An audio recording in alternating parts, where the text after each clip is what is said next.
Bienvenue dans l'éveil des consciences.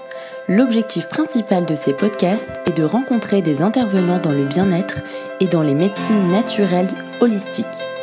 Cet échange a pour but de valoriser les bienfaits de leur métier qui sont encore très peu reconnus au sein de notre société occidentale et de vous donner un maximum d'informations afin que vous sachiez leurs bienfaits sur votre corps et votre esprit. Bonne écoute à tous! Bonjour tout le monde et bonjour à la communauté des gens qui prennent soin d'eux. Donc ça c'est très important et je voulais aussi dire bonjour à Juliette. Merci de m'accueillir aujourd'hui pour nous parler de ton activité, de ce que tu proposes.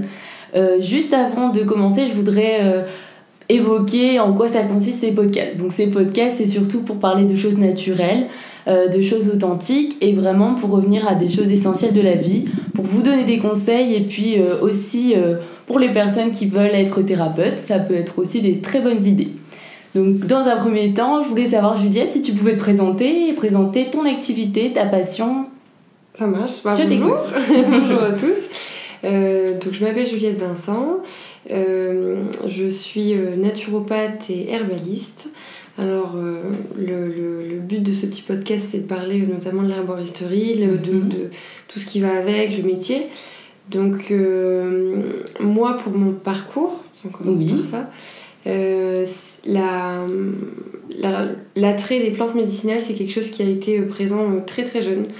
À partir de 15 ans, j'ai su qu'il fallait que je me lance là-dedans. C'était vraiment une vocation.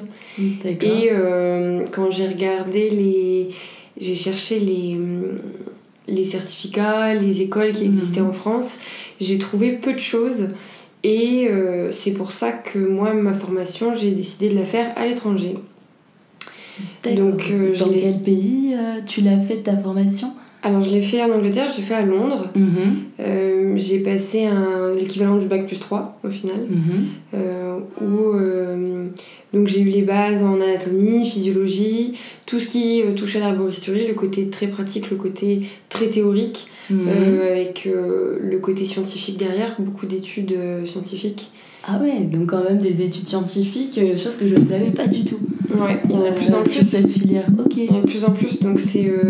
on en parlait beaucoup, comme c'est un diplôme universitaire, il y a beaucoup de cours de la science. Voilà, on utilisait les usages des plantes pour l'usage traditionnel, mais aussi beaucoup avec leur usage scientifique, qui permettait de faire le lien entre les deux en fait. Avec des cas cliniques, donc pratiquer sur des patients volontaires, avec des petites différences comparées à la France. Ça j'en parlerai peut-être un petit peu après. Oui, ça peut être intéressant d'en parler justement. Ouais, parce que les possibilités en Angleterre et en France sont pas les mêmes. Donc moi là-bas j'avais la possibilité de faire un diagnostic déjà, ce qu'on peut pas faire en France. D'ensuite conseiller les plantes, de réaliser les mélanges, même à fait soi-même, et ensuite de pouvoir les vendre. Donc l'herbaliste en Angleterre, il a un statut assez particulier puisqu'il peut être présent du début à la fin de la chaîne et à vraiment avoir un regard sur tous ces éléments-là pour pouvoir conseiller quelqu'un, on va dire de son jardin jusque dans les remèdes qu'il prescrit, vraiment. D'accord, donc c'est vraiment la chaîne du début à la fin. C'est super bien, ouais. Bah ouais, c'est super intéressant de pouvoir suivre à la fois, en France on dit clients, oui, bien sûr. Patients, on dit clients, et en même temps de pouvoir conseiller des choses qu'on peut même créer nous-mêmes, et les conseiller à des personnes qui en ont besoin, quoi.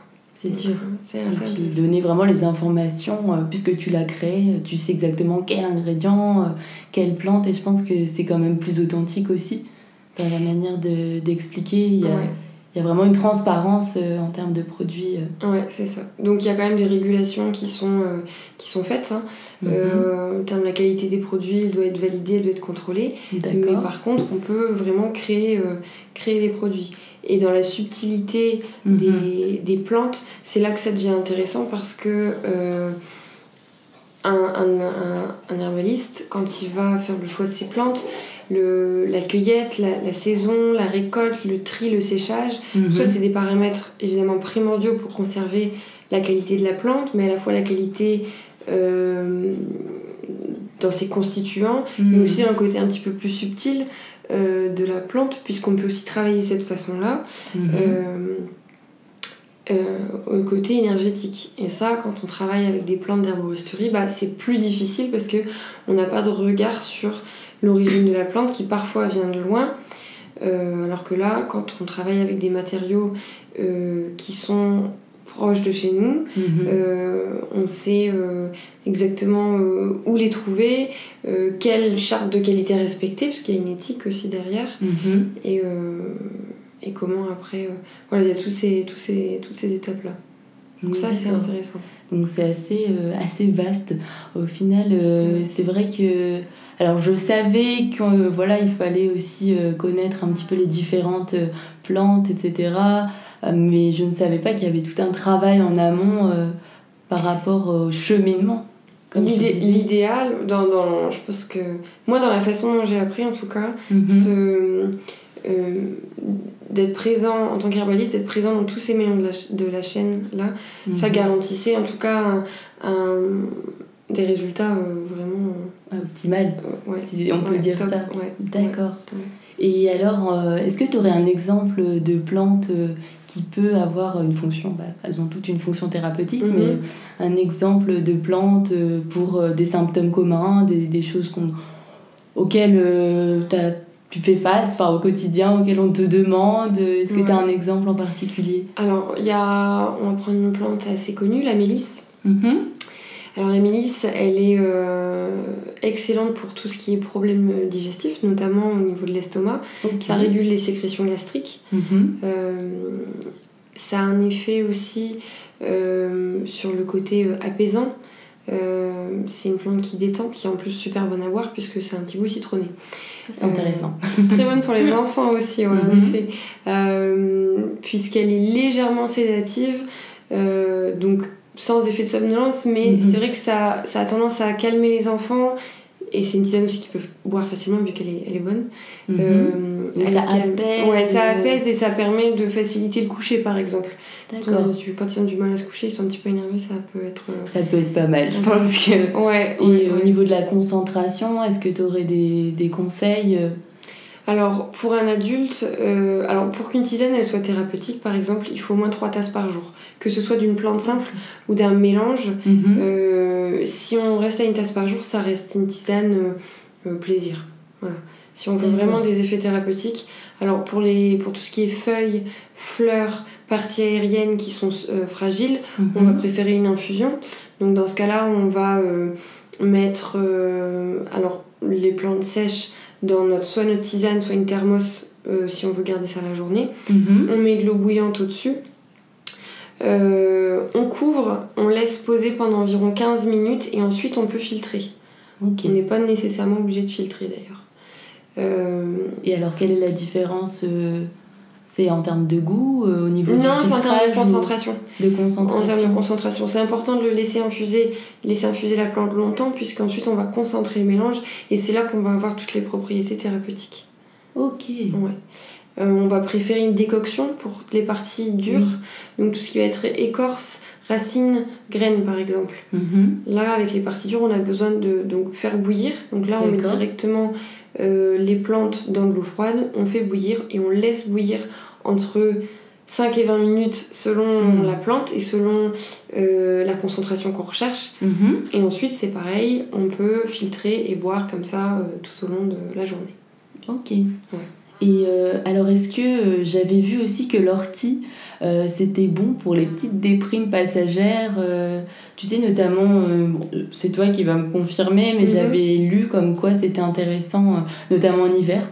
Lorsqu'on se sent pas très bien, comme là on est en pleine saison, je m'étais renseignée, je l'ai pas encore essayé, mais j'ai hâte de l'essayer. Est-ce qu'on a ton accord? On peut le faire. L'ortie, c'est une des plantes favorites de beaucoup d'herbalistes et de phytothérapeutes parce qu'elle a vraiment une action douce et à la fois pas nécessairement douce, mais en tout cas elle couvre beaucoup d'aspects de la santé. Là, elle est très intéressante puisque c'est une plante qui est très riche en minéraux.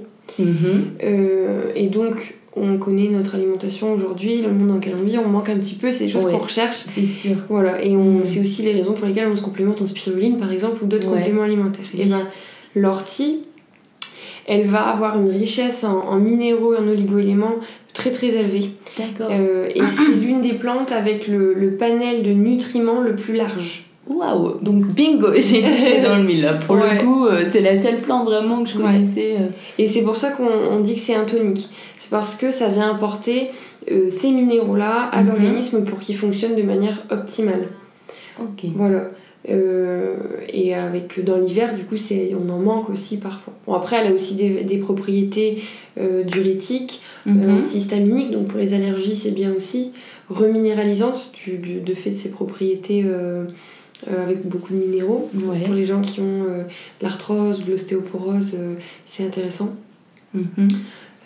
Anti-inflammatoire, ça contient des flavonoïdes, donc ça c'est récurrent dans les plantes, elles sont quasiment toutes inflammatoires, anti-inflammatoires. À savoir. Et très bonne pour les femmes enceintes aussi. Alors pourquoi pour les femmes enceintes? Justement parce que dans la construction de l'embryon, du fœtus, du bébé, il y a besoin d'un apport en minéraux qui est accru. Et notamment pour la maman aussi, puisque ne pas épuiser ses réserves. Et donc l'ortie, alors en plante simple, mais généralement on la donne en mélange, elle va être très intéressante pour les femmes enceintes.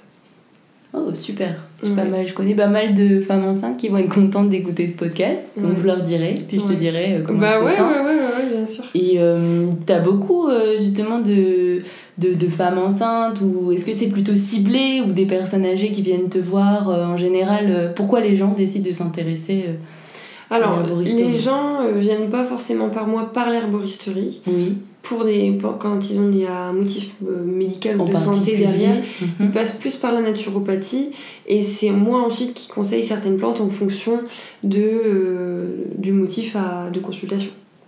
D'accord, donc c'est vraiment en complément, en tout cas dans tes deux activités. Ouais, parce que la place de la phytothérapie, alors c'est un domaine qui est évidemment très vaste, il y a plein de choses à apprendre. C'est passionnant.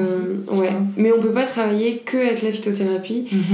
Et c'est là où moi je trouve la naturopathie vitale derrière, c'est que il faut aussi conseiller en hygiène de vie par exemple, en alimentation, l'exercice physique, le sommeil, la respiration sont aussi des choses primordiales. Et voilà.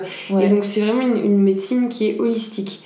Une thérapie qui est holistique, que ce soit la phyto, juste la phyto, que ce soit la naturopathie. Quand quelqu'un vient me voir, c'est une personne dans sa globalité. C'est pas juste un système digestif ou juste un problème de dépression ou d'autres symptômes. Le symptôme se détache pas de la personne. Quand on aide quelqu'un, on l'aide dans sa globalité. Et c'est ça qui est intéressant dans la médecine holistique. Je pense que ça se différencie de la médecine traditionnelle, où justement on cherche juste on te donne des médicaments parce qu'on sait la cause, mais on cherche pas forcément la globalité. Comme tu dis, le pourquoi aussi. C'est ça. Et alors avec la phytothérapie et la naturopathie, on peut travailler aussi sur... Alors c'est une notion qui appartient à la naturopathie, mais le terrain de la personne. Le terrain de la personne, c'est... On peut comparer ça à un jardin, par exemple. Intéressant. Dans un jardin, donc il y a la terre. Oui. Donc ça, c'est la référence, c'est le terrain. Donc il faut l'entretenir pour ensuite pouvoir faire pousser des plantes ou des légumes ou des fruits qui nous apportent quelque chose. À partir du moment où on n'en prend pas soin, évidemment, les mauvaises herbes, elles vont s'implanter. Donc les maladies, elles vont arriver tout doucement. Donc le terrain, c'est un petit peu notre jardin à nous qu'il faut entretenir régulièrement pour voir apparaître les éléments de santé plutôt que les éléments de maladie. Donc ça, c'est une notion importante en naturopathie, et avec la phytothérapie, on peut travailler comme ça aussi, en régulant le terrain de la personne. Donc c'est aussi préventif, ça peut être préventif, c'est complètement l'idée aussi de ces activités. Le mieux dans la phytothérapie, c'est d'agir de manière préventive, mais comme dans la plupart des médecines complémentaires de toute façon. C'est vrai. Et d'en consommer régulièrement, de ne pas attendre d'avoir un gros symptôme pour devoir réagir. C'est ça le problème aussi, c'est que des fois on a tendance à laisser passer le temps et on se rend pas compte que la prévention c'est quand même super important. Et on se réveille au moment où on a une douleur, on se dit bah tiens c'est pas normal, alors que c'est dommage parce que justement c'est ça qui est intéressant dans toutes ces médecines, c'est de venir conserver cette petite terre comme tu disais tout à l'heure. C'est ça, conserver son capital santé en fait au final. Et on peut s'aider. La phytothérapie, alors ça peut venir par le domaine de la santé, là, comme je viens de le dire, par un naturopathe ou par un phytothérapeute, mais aussi à travers l'alimentation. Par exemple, on discutait de l'ortie, c'est une super plante à utiliser dans l'alimentation, en soupe par exemple, et c'est même là qu'elle va être la plus utile quand on recherche le côté. Si on fait juste une infusion, on aura plus le côté diurétique. Donc, voilà. Donc en fait, en fonction de la méthode de préparation, on va aussi mettre l'accent sur telle ou telle caractéristique de la plante. Là, en l'occurrence, pour l'ortie, c'est assez marqué. Plus elle est, soit en décoction, soit dans l'alimentation, plus on va avoir cette teneur en minéraux. Et ça sent. Au goût, ça sent, c'est assez prononcé, ce côté très riche de l'ortie. Merci pour toutes ces informations, c'est intéressant. Est-ce que toi alors au quotidien je me doute que depuis tes 15 ans, comme tu es très intéressée, ça se voit, et aussi je pense que tu es passionnée de ce que tu fais, est-ce que tu as ressenti la différence au quotidien par rapport à cette prévention? Est-ce que dans ton mode de vie, comment tu prends le temps aussi de préparer tout ça? Est-ce qu'il faut un plan d'organisation? Parce que c'est vrai que le temps, ça c'est quelque chose qui est surtout dans la nature, ça demande beaucoup d'investissement personnel. Par exemple, est-ce que toi, comment tu gères ça? Alors, comment moi, au quotidien, j'applique la phytothérapie? Oui, exactement. Alors, je suis très... je consomme des tisanes tout le temps. Je suis une férue de tisanes ou de décoction. Je pense que je bois plus de ça que d'eau. Et donc, soit je travaille des plantes simples, soit je travaille en mélange, parce que soit j'agis en prévention, ou je consomme des plantes de saison. Ça fait un moment que je n'ai pas été malade, donc voilà. C'est une bonne nouvelle déjà. On est plutôt sur la bonne voie. On va dire que ça conserve un petit peu quand même. Je commence à voir la différence maintenant au bout de quelques années, puisque je suis évidemment moins malade que la plupart des gens autour de moi, dans mon entourage en tout cas, et avec une meilleure résistance, je pense, aux petits tracas du quotidien, au stress aussi, toutes ces choses-là. Est-ce que tu le ressens aussi physiquement? Donc, mais comme j'agis en amont, vraiment, je vais jamais laisser attendre que quelque chose s'installe. Je vais toujours ça dans mon corps je le sens comme ça. Bon si je peux m'aider d'une plante, je vais le faire au quotidien. Donc chez moi j'ai un espace dédié au côté arboristerie. Donc faut quand même un équipement. Ça c'est professionnel. Mais alors personnel à la maison, est-ce que nous aussi on doit avoir un certain équipement, ou ça peut être très facile? Du tout. Alors si on cherche un mélange, par exemple, il y en a beaucoup qui se trouvent en pharmacie ou en boutique bio, donc des mélanges de la tout fait avec des indications spéciales pour le sommeil, pour la digestion. Top ça pour la digestion, au lieu de prendre des médicaments tout de suite, faire une infusion de plantes digestives, carminatives, cholagogues, donc qui vont stimuler les organes de la digestion avant même de manger, donc 10 minutes, un quart d'heure avant. Ça peut être super intéressant puisque ça facilite la digestion en elle-même, ça fortifie ces organes-là et ça permet de garder ce potentiel vital là. Parce que par exemple en hiver c'est intéressant parce qu'il fait froid dehors, et donc les organes de la digestion ont besoin d'être chauds, réchauffés pour fonctionner. L'estomac c'est comme un chaudron. Ok. Donc je suis très imagée moi. Non mais je trouve que tu percutes mieux, tu vois, au niveau cérébral. Quand c'est comme si que c'est beaucoup plus parlant. Tu vois, je vais continuer là-dessus. L'estomac étant comme un chaudron, et quand on lui apporte du froid, il va mettre beaucoup plus de temps à digérer, ça va être beaucoup plus compliqué, avec peut-être des ballonnements et des indigestions. Quand on apporte du chaud, on facilite ça. Ok. Voilà. Et le feu en dessous, il est... on rentre plus un petit peu dans la dynamique de l'énergétique chinoise, mais c'est vrai que ça a du sens, quelle que soit la thérapie qu'on utilise. La rate va être le feu en dessous. Quand on met de l'eau, beaucoup trop d'eau et beaucoup trop de froid, et ben ça va éteindre ce feu-là. Ok. Voilà, c'est pour ça que le chaud c'est intéressant. Donc quand on travaille, par exemple, quand on boit une tisane ou une infusion de plantes digestives avant de même commencer à manger, au moment où on ingère les aliments, l'estomac est prêt. D'accord. Ouais. Et alors il y a aussi quelque chose que j'avais entendu parler, c'était en été. Alors apparemment ce serait bon de boire un verre d'eau tiède, voire chaud. Alors pourquoi? C'est étonnant quand même. On nous a toujours dit qu'il fallait boire un verre frais avec des glaçons, un citron quand il fait chaud pour se désaltérer. Alors qu'au final ça serait tout l'effet inverse. Alors en été peut-être pas forcément chaud, surtout si on est très chaud parce que ça accentue encore cet effet de chaleur. Mais par contre, boire de l'eau trop froide c'est déconseillé. Parce que ça refroidit les organes de la digestion et ça les empêche de bien fonctionner, et au long terme ça les ralentit, ça les affaiblit. En Asie où j'ai un petit peu voyagé aussi, là-bas c'est pas du tout conseillé, et c'est vrai qu'ils proposeront jamais ça, et c'est toujours de l'eau à température ambiante. Voilà, donc c'est meilleur pour l'organisme. Il vaut mieux soit température ambiante, soit chaud. Quand c'est nécessaire, comme en hiver par exemple. Super. Et j'allais aussi te demander, parce que tu nous expliquais que tu avais fait tes études en Angleterre, à Londres. D'ailleurs, c'est vraiment une super ville. J'ai travaillé là-bas 6 mois. Partez. Mais je voulais savoir, en termes de législation. Donc on en a discuté la dernière fois.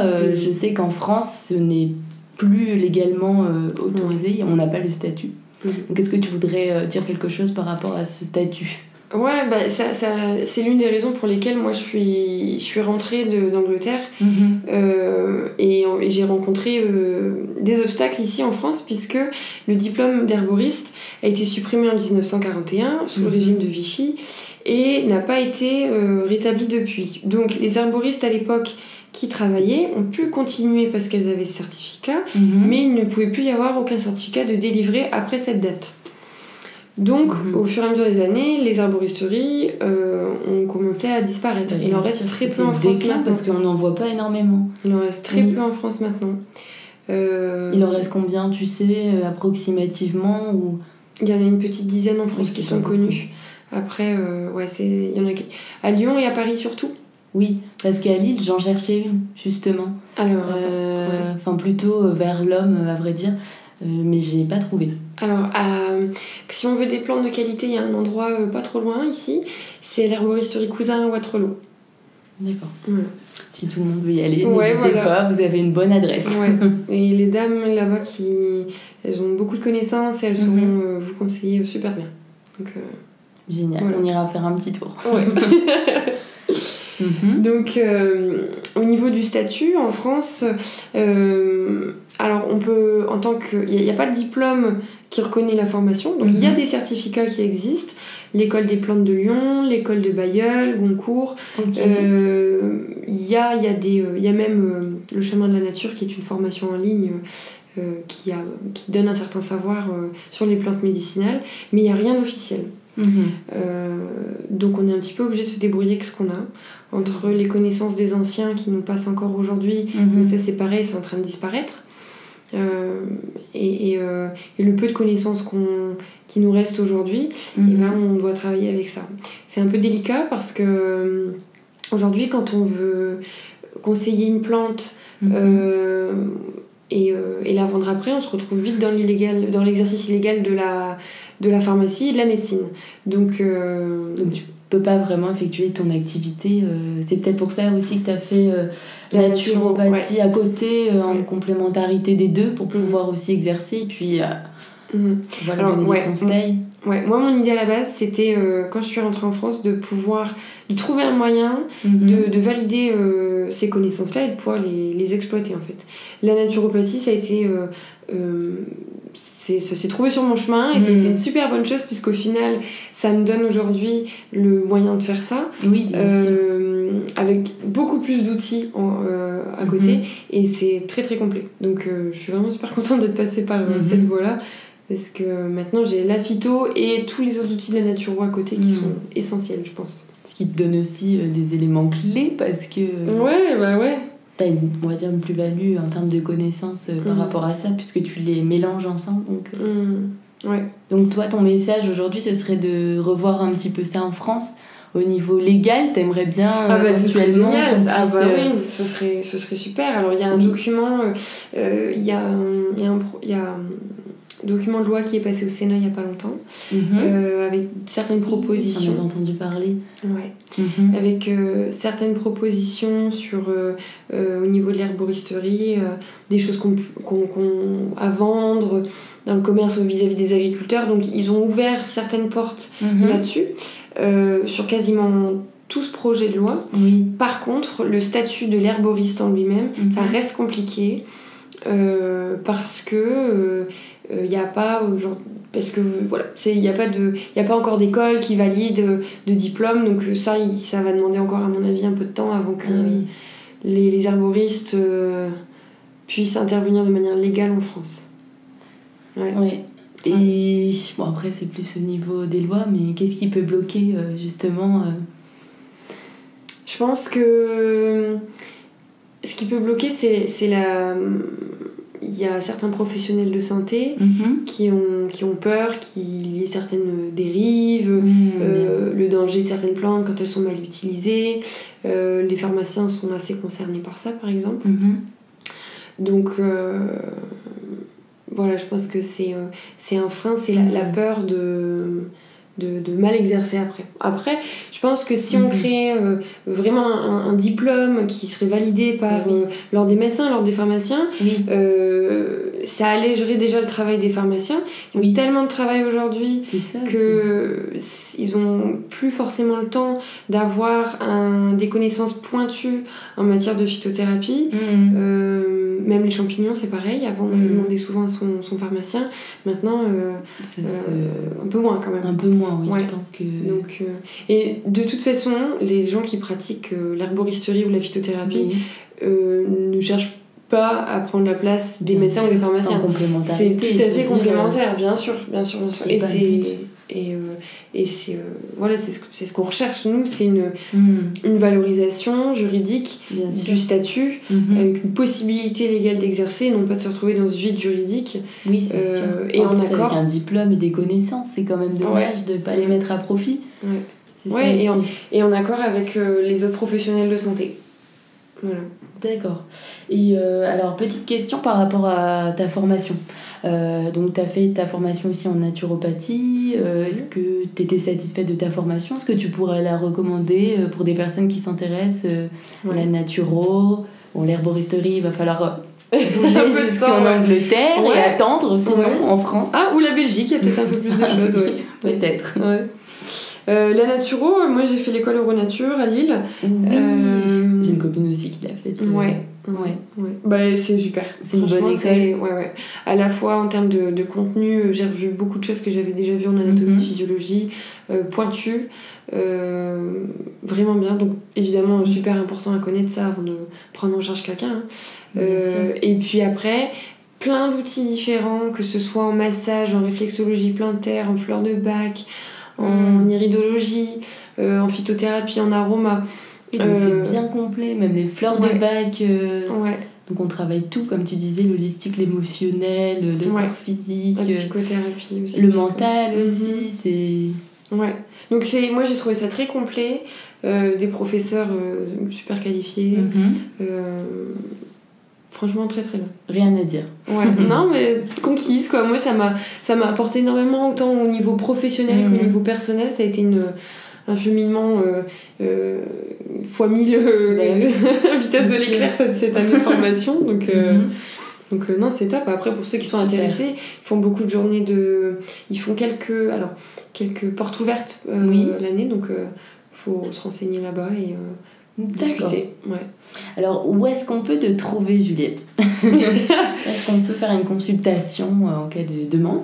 Alors, moi, si vous voulez discuter avec moi, vous pouvez me trouver au magasin La Nature et du Génie. Donc, rue Gambetta à Lille. Voilà, le 93.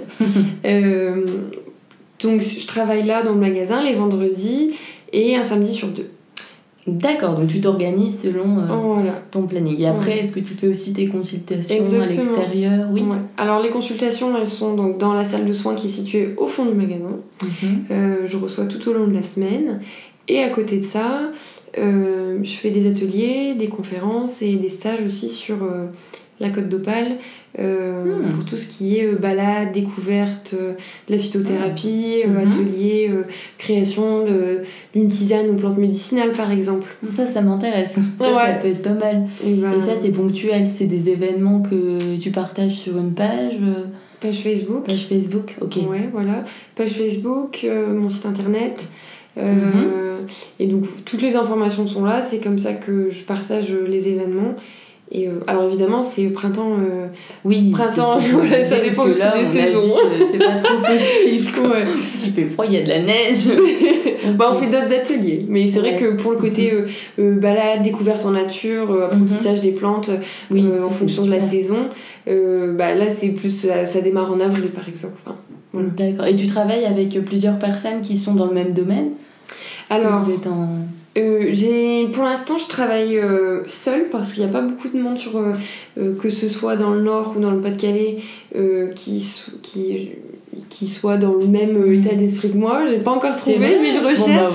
Voilà, je lance un appel. C'est jamais. Et non, j'ai une amie, une collaboratrice. Par contre, on a un projet sur les algues. Puisque c'est une branche de la phytothérapie marine, mais qui est en plein essor. Et en fait on a un patrimoine, on a un environnement qui fait qu'on pourrait beaucoup plus l'exploiter. Alors de manière, attention, éthique, on fait attention à notre écosystème, mais il y a pas mal de choses à faire. Et pas mal de connaissances aussi là-dedans. Donc ça c'est une branche que j'explore en partenariat cette fois-ci. C'est intéressant. Et alors l'algue en soi, qu'est-ce que ça peut nous apporter? Alors les algues, elles vont toutes avoir des propriétés un petit peu différentes. Le point commun, c'est qu'elles vont être riches en oligo-éléments. Donc c'est dans la mer, donc au contact de tous les oligo-éléments. Donc elles sont super riches en ça. En protéines aussi. Protéines, donc c'est un très bon apport. Comme l'ortie, tiens, je rajoute ça, mais très bon apport en protéines pour les gens qui sont soit végétariens ou véganes. Les protéines à partir des algues sont très très bonnes pour la santé. Et on va avoir un côté antioxydant, anti-inflammatoire. Attention pour les gens qui ont un problème de thyroïde aussi, parce qu'avec l'iode ça peut dérégler certaines choses. Il faut demander conseil à un professionnel de santé. Bien sûr. Mais on a notamment en Bretagne, c'est là où je vais aller bientôt, mais en France on a vraiment un patrimoine magnifique. le meilleur d'Europe quand même. Waouh. Donc ce qu'on ne rappelle pas souvent. Ouais. Donc plein de choses à explorer aussi de ce côté-là. Super. Ouais. Bon en tout cas, je te remercie énormément pour ce partage. Est-ce que tu veux ajouter quelque chose? Moi j'encourage les gens à se tourner de plus en plus vers le naturel, à essayer de retrouver ce savoir perdu. Chaque pas dans ce sens-là sera un pas vers un meilleur environnement, écosystème. On a besoin de ça en ce moment, donc j'encourage j'encourage vraiment ceux qui veulent apprendre à vraiment retrouver ce contact avec la nature là. C'est super important, ça nous appartient, c'est des connaissances qui peuvent qui devraient être accessibles à tous, et moi c'est mon rôle aujourd'hui, c'est de rendre ça accessible à tous ceux qui le souhaitent lors d'événements, d'ateliers comme ça. Donc j'encourage vraiment les gens dans ce sens-là. Et aussi peut-être à changer d'abord par soi-même, en passant par soi-même, par son mode d'alimentation, par ses habitudes, par son mode de vie en général. Je pense que c'est très important, avant même de vouloir changer le monde. Parce que j'ai eu une discussion avec Irène Grosjean. Donc, donc je l'ai appelée par curiosité, juste pour expliquer. Et c'est vrai qu'il y a quelque chose qui m'a vraiment... qui m'a fait prendre conscience, c'est que je me suis dit, mais oui, je veux changer le monde, mais avant toute chose, il faut déjà que tu commences par toi-même et ton mode d'alimentation pour ressentir et pour pouvoir partager et puis aussi transmettre un petit peu ces énergies positives, ce qui est important. Et comme tu dis, l'écosystème, ça passe aussi par soi, ça passe par plein de belles choses, et je pense que c'est bien de pouvoir encourager ça. Voilà.